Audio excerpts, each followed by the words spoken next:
స్నేహం ఒక అద్భుతం. స్నేహితుడు ఒక వరం. స్నేహానికి వయసుతో సంబంధం లేదు.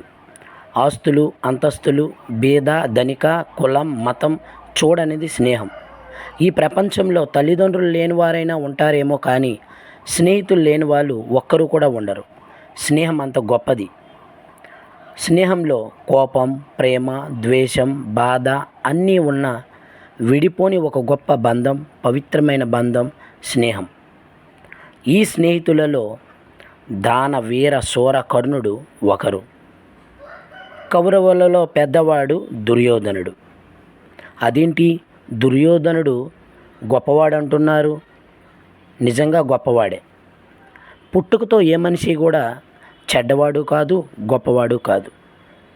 మనుషుల మధ్య, డబ్బు మధ్య వ్యత్యాసంలో కుట్టుమిట్టాడుతూ మనుషులు చెడ్డవాళ్ళుగా, గొప్పవాళ్ళుగా మారుతారు. శకుని కారణంగా దుర్యోధనుడు కూడా చెడ్డవాడుగా మారుతాడు తప్ప దుర్యోధనుడు చాలా గొప్ప మనసున్న రాజు. దీనికి నిదర్శనమే ఓ చిన్న కథ. కౌరవులకు పాండవులకు మధ్య విలువిద్య పోటీలు జరుగుతుండగా ఆ పోటీలలో పాండవులే గెలవడం దుర్యోధనుడు సహించలేకపోతాడు. ఆ సమయంలోనే కర్ణుడు అక్కడికి వస్తాడు. కర్ణుడు రాజు కాని కారణంగా ఈ పోటీలో నీవు అర్హుడివి కావు అని గురువు ద్రోణాచార్యుల వారు చెబుతారు.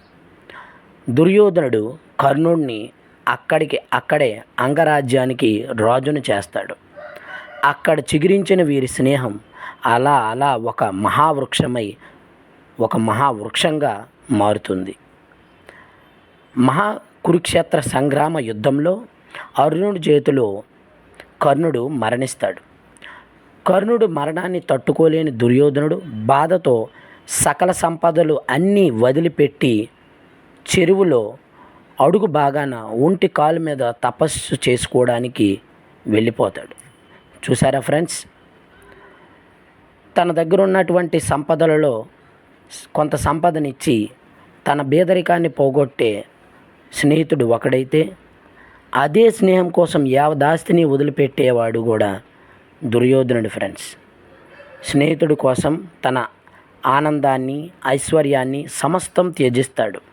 పాండవులకు 5 ఊళ్ళు కాదు కదా, గడ్డి పరకైన ఇవ్వను అన్నవాడు స్నేహితుడైన కర్ణుడి కోసం సమస్తం వ్యర్థం, నా స్నేహితుడు లేనిది ఇదంతా వ్యర్థం, తను లేనిది నాకు ఎన్ని ఉన్నా లేనట్టే అన్న ఇతడి స్నేహం ఎంత గొప్పది ఒక్కసారి అర్థం చేసుకోండి ఫ్రెండ్స్.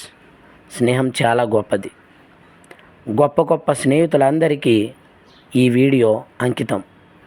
అందరికీ ధన్యవాదాలు.